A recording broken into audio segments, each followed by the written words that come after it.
Laipni lūgti jaunā Ceļojot pa Latviju epizodē. Podkāstā, kurā kopā iepazīstam Latvijas pilsētas, piekrasti, mežus un cilvēkus, kas veido mūsu valsts raksturu. Šodien dodamies uz Ventspili, pilsētu, kas daudziem asociējas ar kārtību, jūru, vēju un nepārprotamu lepnumu par paveikto. Ventspils ir vieta, kur vēsture un mūsdienīgums dzīvo blakus, kur ostas rūdījums sastopas ar bērnu smiekliem pludmalē, kur sakoptie parki mijas ar tehnoloģiju centru un kur katra iela liecina par rūpīgu, mērķtiecīgu darbu.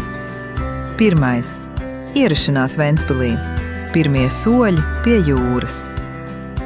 Iebraucot Ventspilī, uzreiz jūtams jūras tuvums, sāļais gaiss, vējš, kas nekad īsti neapstājas, un plašuma sajūta, kas raksturīga tikai piekrastē.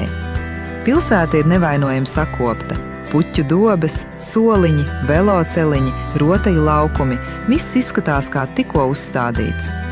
Ventspils ir pilsēta, kas lepojas ar sevi, un to var sajust katrā detaļā.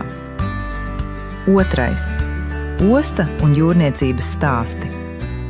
Mūsu ceļš sākas Ventspils ostā, vienā no senākajām un nozīmīgākajām Baltijas jūras ostām. Šeit jūtams pilsētas mugurkauls – kuģi, kravas, zvejnieku laivas, vēsturiski piestātņu dēļi un mūsdienīgas termināļu ēkas. Gaveļu saucieni, metāla klaudzieni un vējš, kas skrien pāri ūdens virsmai, veido skaņu ainavu, kas Ventspilī piešķir savu īpašo ritmu. Trešais. Vecpilsēta. Krāsas, miers un amatniecība. Dodamies tālāk uz Ventspils vecpilsētu, nelielu, bet ļoti sirsnīgu pilsētas daļu. Koka mājas ar pasteļtoņu fasādēm, bruģētas ieliņas, mazas kafejnīcas un amatnieku darbnīcas rada sajūtu, ka šeit dzīve rit lēnāk. Vecpilsēta nav liela, taču tā ir pilna ar detaļām – logu rāmji, durvju rokturi, puķu kastes, veci ķieģeļi. Viss stāsta par rūpēm un cieņu pret vēsturi. Ceturtais. Livonijas ordeņa pils. Tālāk nonākam pie Livonijas ordeņa pils, vienas no senākajām šāda tipa celtnēm Latvijā.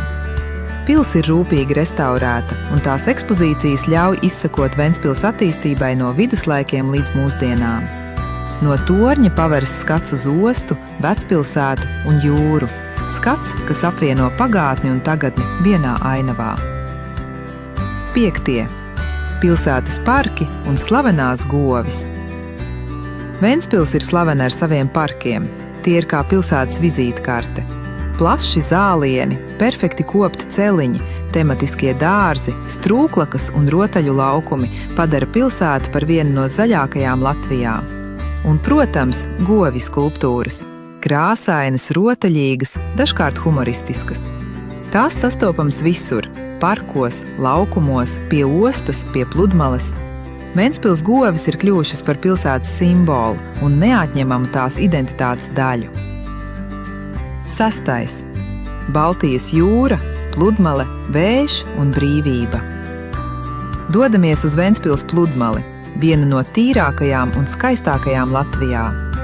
Zeltaina smilts, mīkstas kāpas, koka laipas un jūra, kas katru dienu izskatās citādi. Ventspils pludmale ir ideāla vieta garām pastaigām, bērnu rotaļām, vēja sportiem, mierīgai atpūtai un, protams, saulrieta vērošanai. Vējš šeit ir kā pilsētas pastāvīgais iedzīvotājs. Tas piešķir jūrai raksturu un cilvēkiem brīvības sajūtu. Septītais. Zinātne, tehnoloģijas un nākotne. Ventspils nav tikai vēsture un daba, tā ir arī nākotnes pilsēta. Apmeklējam Vizium zinātnes centru, modernu ēku ar interaktīvām ekspozīcijām par tehnoloģijām, fiziku, inženieriju un ilgtspēju. Pilsētā atrodas arī radioastronomijas stacija un tehnoloģiju parks, kas veicina inovācijas un izglītību. Ventspils ir piemērs tam, kā neliela Latvijas pilsēta var domāt lielos mērogos. Astotais. Ikdiena un noslēgums.